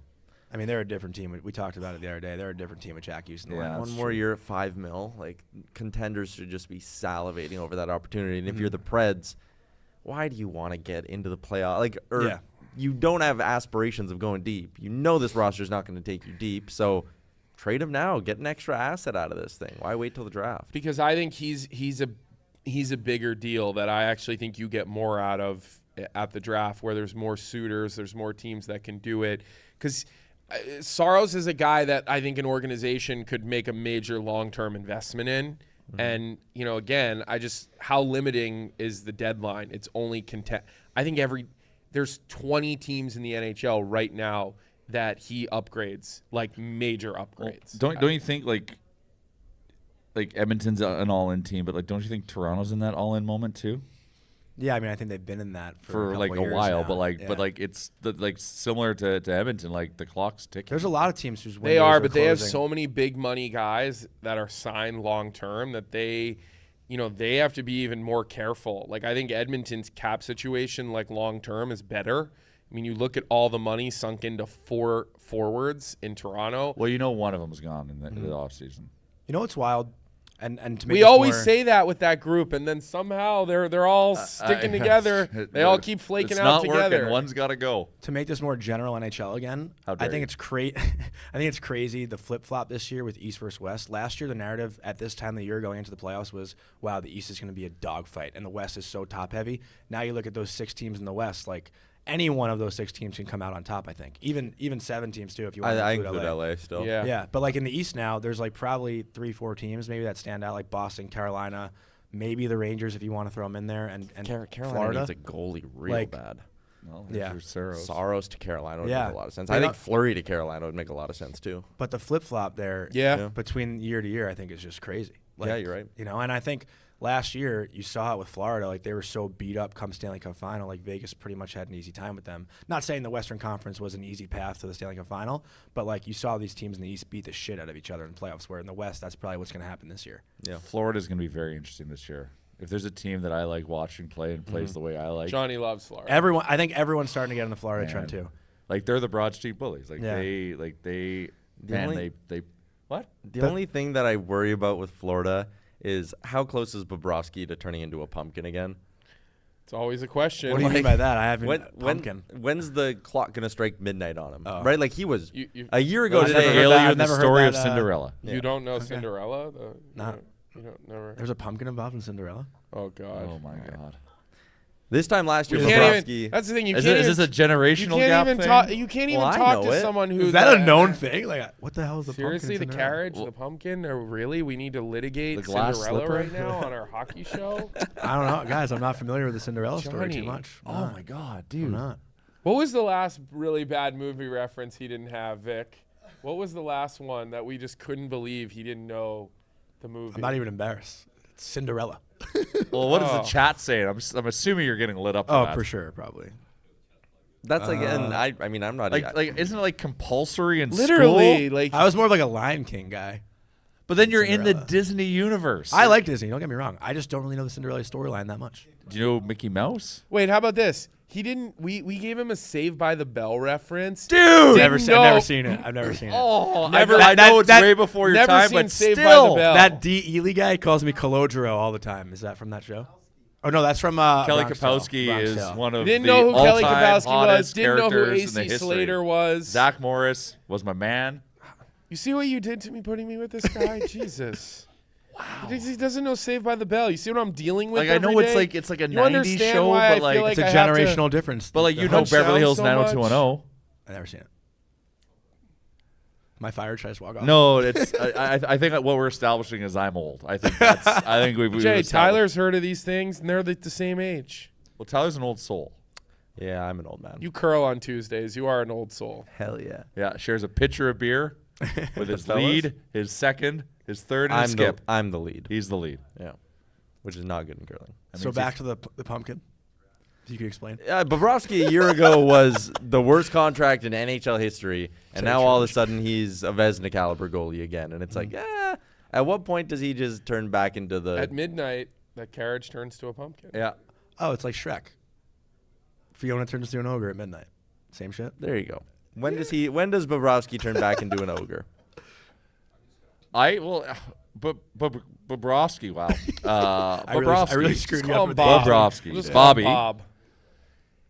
He is a very talented goalie, but he is probably of the type of person that he decides when he wants to be good and when he doesn't. Yeah, we've seen that in his career. And I think like you saw it like, oh, it's playoffs. I'm getting my shot. I'm just going to turn on Bob. And Bob showed up. No, it's more than that. I don't know, man. You think He's like one of the most athletic goalies in the league. So then what is it, Tyler? If you think it's more, then what then?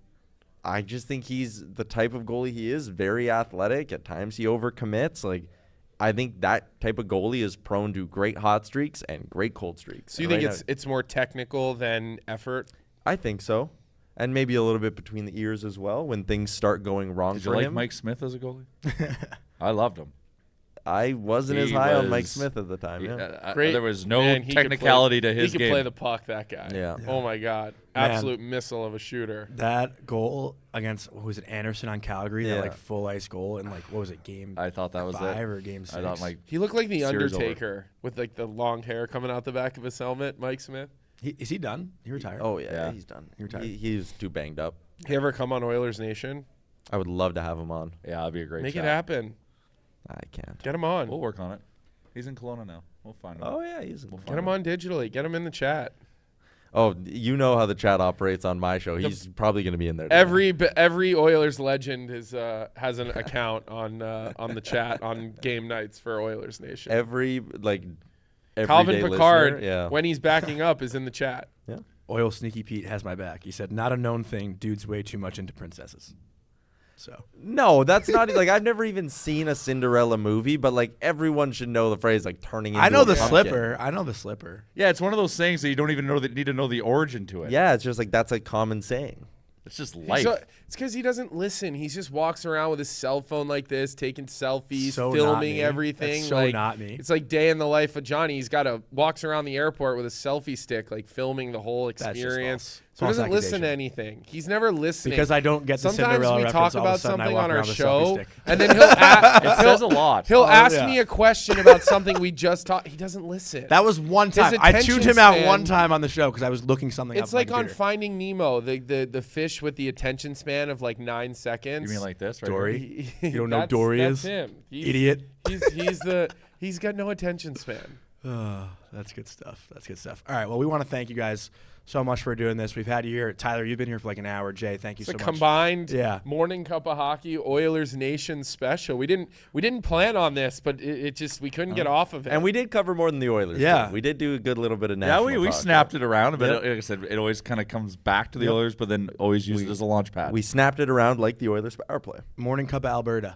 Yeah, there That's you kind of go. what it was today. But we want to thank you guys again so much. This was a blast, and thanks for having us here. We appreciate it. And for everyone watching, we got a full day of content because you can go to the Leafs Nation YouTube. Leafs Morning Takes coming up in like 10-15 minutes here with Rosie and Alberga. And then we got DFO Live you know with myself Alberga's and going Frank. to be fired up. I want to know yeah. how Rosie's doing. In Toronto, There he is. live shows. Alberga's going to be fired up today. I'm going to probably sit in the audience and listen to that one because I'm sure he'll be reeling off Yeah. rights and lefts. And if you're watching and you're in Toronto and you got nothing going on tomorrow, you can come sit in the audience tomorrow. You can just walk in at the Royal York. Come in, hang a right, go all the way down the hallway. We're in the Hudson Room. You can watch all the shows yourself. Yeah, you can tell us which team you think Crosby should go to.